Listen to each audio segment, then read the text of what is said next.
नमस्कार दोस्तों, एक बार फिर से स्वागत है आप सभी का आपके अपने YouTube चैनल में।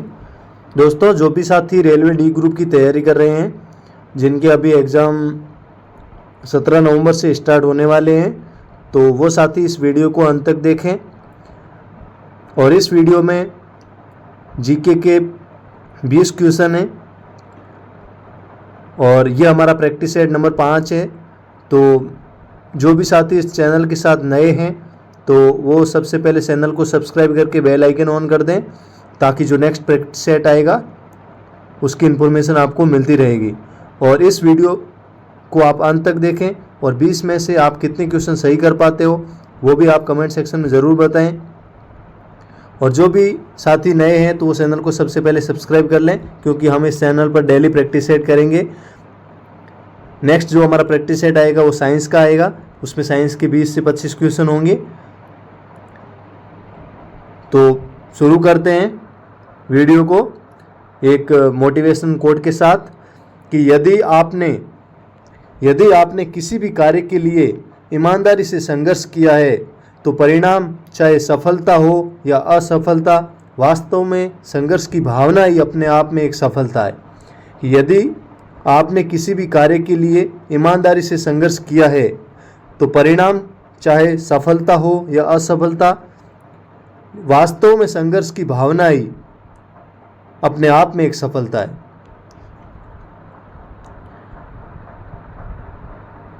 तो शुरू करते हैं। पहला हमारा क्वेश्चन है, निम्नलिखित में से कौन सी पुस्तक स्वामी दयानंद सरस्वती ने लिखी थी? निम्नलिखित में से कौन सी पुस्तक स्वामी दयानंद सरस्वती ने लिखी थी? पहला हमारा ऑप्शन है सत्यार्थ प्रकाश, दूसरा ऑप्शन है मेडिटेशन एंड इट्स मेथड्स, तीसरा हमारा ऑप्शन है वेदांत वॉइस ऑफ फ्रीडम, और चौथा हमारा ऑप्शन है माय मास्टर। तो स्वामी दयानंद सरस्वती द्वारा जो लिखी गई पुस्तक है उसका नाम है सत्यार्थ प्रकाश। इसका राइट आंसर ऑप्शन फर्स्ट। बाकी आप सभी जानते हैं वेदों की ओर लौटो, यह भी नारा स्वामी दयानंद सरस्वती के द्वारा दिया गया है। और आर्य समाज की जो स्थापना है वो भी स्वामी दयानंद सरस्वती के द्वारा की गई थी। नेक्स्ट हमारा क्वेश्चन है,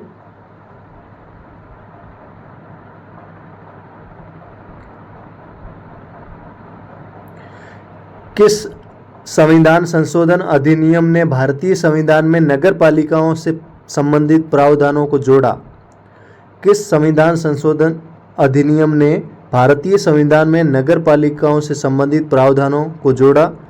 पहला ऑप्शन है 81वां संविधान संशोधन, दूसरा ऑप्शन है 71वां संशोधन अधिनियम 1992, तीसरा ऑप्शन है 74वां संशोधन अधिनियम 1992, और चौथा ऑप्शन है 69वां संशोधन अधिनियम 1993। तो नगर पालिका का जो अध्ययन है या नगर पालिका जो संबंधित है वो है 74वां संशोधन अधिनियम 1992 से। इसका राइट आंसर हो जाएगा ऑप्शन 3। नेक्स्ट हमारा क्वेश्चन है,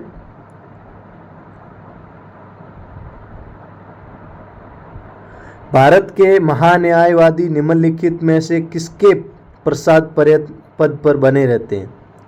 भारत के महान्यायवादी निम्नलिखित में से किसके पश्चात पद पर बने रहते हैं? पहला ऑप्शन है भारत के राष्ट्रपति, दूसरा ऑप्शन है केंद्रीय कानून मंत्री, तीसरा ऑप्शन है भारत के मुख्य न्यायाधीश, और चौथा ऑप्शन है भारत के प्रधानमंत्री। तो भारत के महान्यायवादी भारत के राष्ट्रपति के पश्चात पद पर बने रहते हैं। तो इसका जो राइट आंसर है वो हो जाएगा ऑप्शन 1। और राष्ट्रपति एक ऐसे व्यक्ति को भारत का अटॉर्नी जनरल नियुक्त करेगा जो सर्वोच्च न्यायालय का न्यायाधीश नियुक्त होने की योग्य है। तो नेक्स्ट हमारा क्वेश्चन है,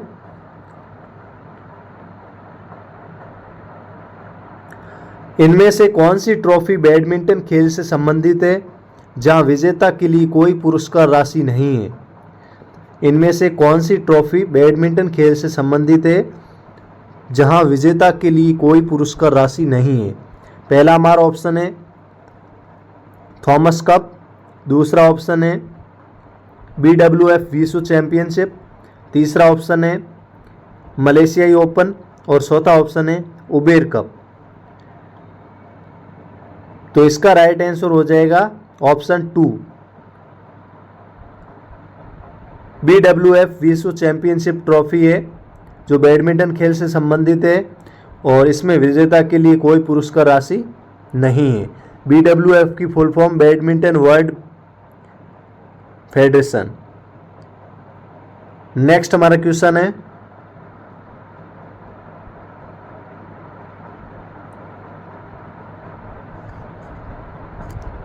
अंतरिक्ष से सीधे स्मार्टफोन वॉइस कॉल सक्षम करने के लिए इसरो किस उपग्रह को लॉन्च करने की तैयारी में है? अंतरिक्ष से सीधे स्मार्टफोन वॉइस कॉल सक्षम करने के लिए इसरो किस उपग्रह को लॉन्च करने की तैयारी में है?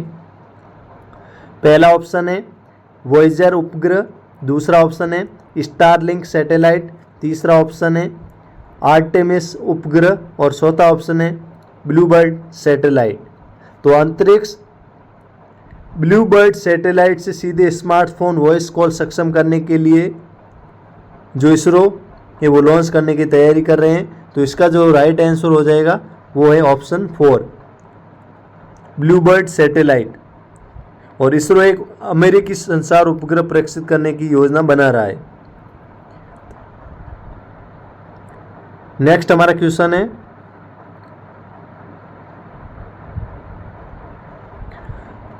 भारत के संविधान की 10वीं अनुसूची में क्या है? भारत के संविधान की 10वीं अनुसूची में क्या है? पहला ऑप्शन है भाषाएं, दूसरा ऑप्शन है दल बदल के आधार पर अयोग्यता से संबंधित प्रावधान, तीसरा ऑप्शन है 3 सूचियां संघ, राज्य और समवर्ती और चौथा ऑप्शन है राज्यसभा में सीटों का आवंटन। तो भारत के संविधान की जो 10वीं अनुसूची है उसमें दल बदल के आधार पर अयोग्यता से संबंधित प्रावधान का अध्ययन किया गया है। तो इसका राइट आंसर ऑप्शन 2।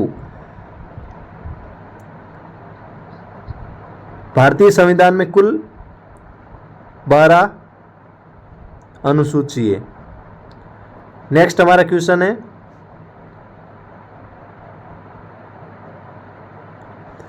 सिंधु घाटी सभ्यता का कौन सा स्थल कच्छ की खाड़ी और खंपात की खाड़ी के बीच स्थित है? सिंधु घाटी सभ्यता का कौन सा स्थल कच्छ की खाड़ी और खंपात की खाड़ी के बीच स्थित है? पहला ऑप्शन है भगतराव, दूसरा ऑप्शन है धोलावीरा, तीसरा ऑप्शन है ओरियो टिम्बो और चौथा ऑप्शन है रंगपुर। तो सिंधु घाटी सभ्यता का जो रंगपुर स्थल है वो कच्छ की खाड़ी और खंपात की खाड़ी के बीच में स्थित है।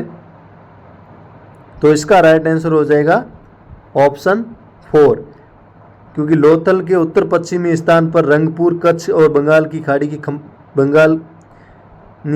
खंपात की खाड़ी के बीच में स्थित है। तो इसका राइट आंसर ऑप्शन 4। नेक्स्ट हमारा क्वेश्चन है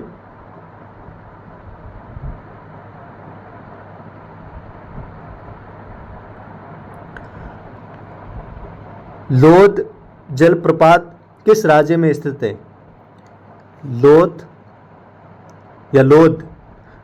जलप्रपात किस राज्य में स्थित है? पहला ऑप्शन है छत्तीसगढ़, दूसरा ऑप्शन है ओडिशा, तीसरा ऑप्शन है उत्तराखंड और चौथा ऑप्शन है झारखंड। तो लोध जो जलप्रपात है वो झारखंड राज्य में स्थित है। तो इसका राइट आंसर ऑप्शन 4। नेक्स्ट हमारा क्वेश्चन है आर्द्र समशीतोष्ण प्रकार के वन कितने मीटर की ऊंचाई के बीच में पाए जाते हैं? आर्द्र समशीतोष्ण प्रकार के वन कितने मीटर की ऊंचाई के बीच में पाए जाते हैं?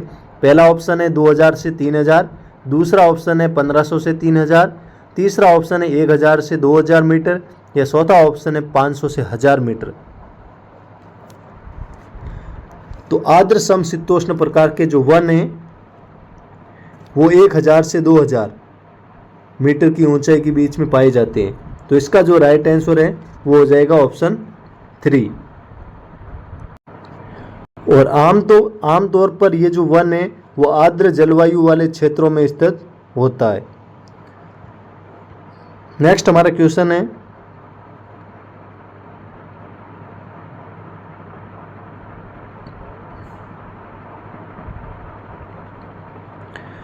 सिल्वर फाइबर क्रांति किससे संबंधित है? सिल्वर फाइबर क्रांति किससे संबंधित है? पहला ऑप्शन है चमड़ा, दूसरा ऑप्शन है तिलहन, तीसरा ऑप्शन है जूट और चौथा ऑप्शन है कपास। तो सिल्वर फाइबर क्रांति कपास से संबंधित है, इसका राइट आंसर हो जाएगा ऑप्शन 4। और कपास मुख्य रूप से भारत में गुजरात में पाया जाता है। नेक्स्ट हमारा क्वेश्चन है,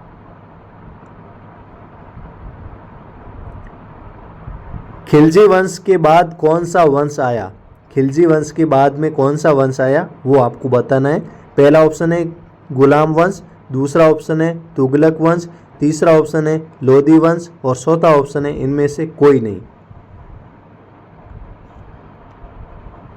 तो खिलजी वंश के बाद में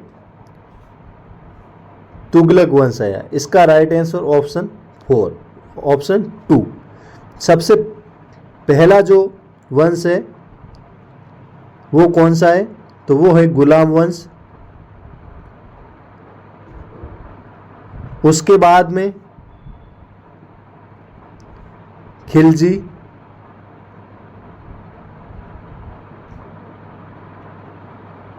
उसके बाद में तुगलक और उसके बाद में लास्ट में लोधी वंश। नेक्स्ट हमारा क्वेश्चन है, मकर संक्रांति त्योहार किस महीने में मनाया जाता है? मकर संक्रांति का जो त्योहार है वो किस महीने में मनाया जाता है? पहला हमारा ऑप्शन है मार्च, दूसरा ऑप्शन है अगस्त, तीसरा ऑप्शन है मई और चौथा ऑप्शन है जनवरी। तो मकर संक्रांति का जो त्योहार है वो जनवरी महीने में मनाया जाता है। तो इसका राइट आंसर ऑप्शन 4।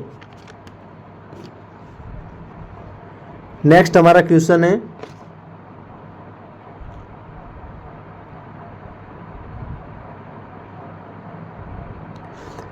किस राज्य ने 2011 की जनगणना में सबसे कम साक्षरता दर दर्ज की? किस राज्य ने 2011 की जनगणना में सबसे कम साक्षरता दर दर्ज की?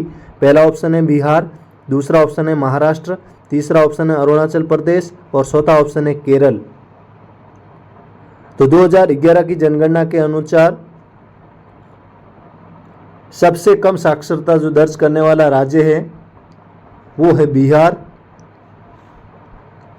और बिहार की जो साक्षरता दर है वो परसेंटेज में देखें तो पुरुष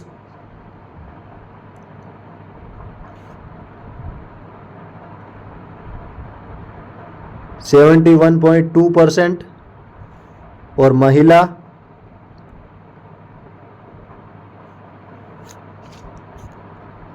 51.55%। और सबसे ज़्यादा की बात करें तो केरल में जो पुरुष की जो साक्षरता दर है परसेंटेज में वो है 96.1 और महिला की है वो है 92.1। नेक्स्ट हमारा क्वेश्चन है, जलवायु परिवर्तन प्रदर्शन सूचकांक 2025 में कितने देशों का मूल्यांकन किया गया था? जलवायु परिवर्तन प्रदर्शन सूचकांक 2025 में कितने देशों का मूल्यांकन किया गया था? पहला ऑप्शन है 83, दूसरा ऑप्शन है 63, तीसरा ऑप्शन है 73 और चौथा ऑप्शन है 93। तो जलवायु परिवर्तन प्रदर्शन सूचकांक 2025 में 63 देशों का मूल्यांकन किया गया था। इसका राइट आंसर ऑप्शन 2। नेक्स्ट हमारा क्वेश्चन है कि निम्नलिखित में से कौन सा नृत्य उड़िया संस्कृति का हिस्सा नहीं है? निम्नलिखित में से कौन सा नृत्य उड़िया संस्कृति का हिस्सा नहीं है? पहला ऑप्शन है कथकली, दूसरा ऑप्शन है गोटीपुआ, तीसरा ऑप्शन है पाइका और चौथा ऑप्शन है दलखाई। तो उड़िया संस्कृति का हिस्सा नहीं है, यानी उड़ीसा का नृत्य नहीं है। तो पहला ऑप्शन है कथकली। कथकली कहाँ का शास्त्रीय नृत्य है? केरल का। तो यहाँ से सीधा ऑप्शन अपन को मिल जाता है केरल। तो इसका जो राइट आंसर है वो हो जाएगा केरल। उसके बाद में जो गोटीपुआ है वो उड़ीसा के एक पारंपरिक नृत्य है, और पाइका उड़ीसा का मार्शल नृत्य है, और दलखाई उड़ीसा का लोक नृत्य है। पाइका हो गया मार्शल नृत्य, और दलखाई है लोक नृत्य,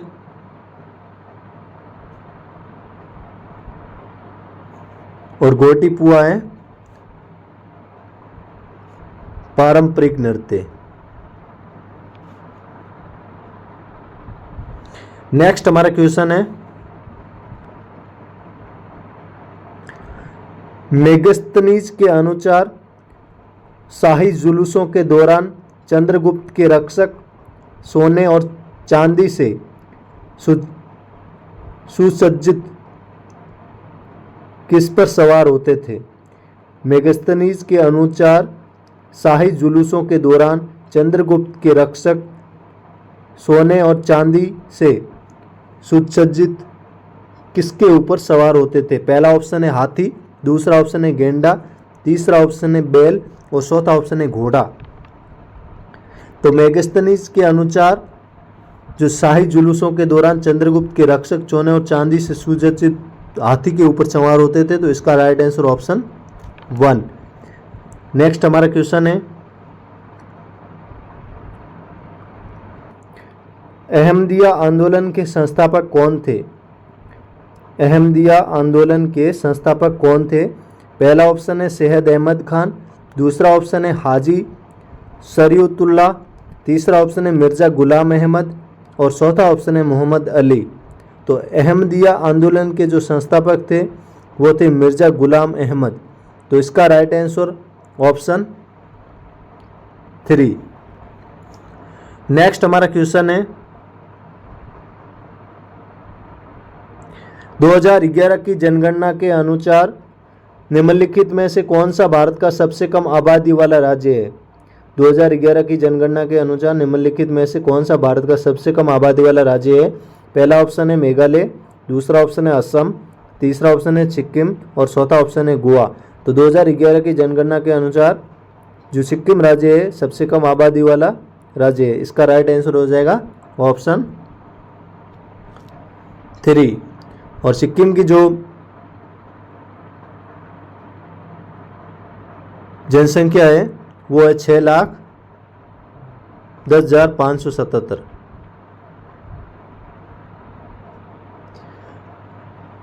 नेक्स्ट हमारा क्वेश्चन है, आज के इस प्रैक्टिस सेट का सेकंड लास्ट क्वेश्चन है कि हैदराबाद का कौन सा रेलवे स्टेशन पूरी तरह से महिला कर्मचारियों द्वारा संचालित किया जाएगा? हैदराबाद का कौन सा रेलवे स्टेशन पूरी तरह से महिला कर्मचारियों द्वारा संचालित किया जाएगा? पहला हमारा ऑप्शन है सिकंदराबाद रेलवे स्टेशन, दूसरा ऑप्शन है बेगमपेट रेलवे स्टेशन, तीसरा ऑप्शन है नामपल्ली रेलवे स्टेशन, और चौथा ऑप्शन है काचीगुड़ा रेलवे स्टेशन। तो हैदराबाद का बेगमपेट रेलवे स्टेशन है जो पूरी तरह महिला कर्मचारियों द्वारा संचालित किया जाएगा। तो इसका राइट आंसर हो जाएगा ऑप्शन 2। नेक्स्ट हमारा क्वेश्चन है, आज के इस प्रैक्टिस सेट का लास्ट क्वेश्चन है, नामेरी बाग निश्चय भारत के किस राज्य में स्थित है? नामेरी बाग निश्चय भारत के किस राज्य में स्थित है? पहला ऑप्शन है असम, दूसरा ऑप्शन है ओडिशा, तीसरा ऑप्शन है कर्नाटक, और चौथा ऑप्शन है छत्तीसगढ़। तो नामेरी जो बाग है वो असम राज्य में स्थित है। तो इसका राइट आंसर ऑप्शन 1। और असम के सोनितपुर जिले के उत्तरी भाग में स्थित है नामेरी बाग। तो इसका राइट आंसर ऑप्शन 1। तो आज के इस प्रैक्टिस सेट में हमने 20 क्वेश्चन कंप्लीट किए हैं। 20 में से आपके कितने क्वेश्चन सही हुए वो हम कमेंट सेक्शन में ज़रूर बताएं। बाकी कैसा लगा आपको वीडियो वो भी आप कमेंट सेक्शन में ज़रूर बताएं। बाकी मिलते हैं नेक्स्ट वीडियो में, तब तक के लिए जय हिंद, जय भारत, ऑल द बेस्ट।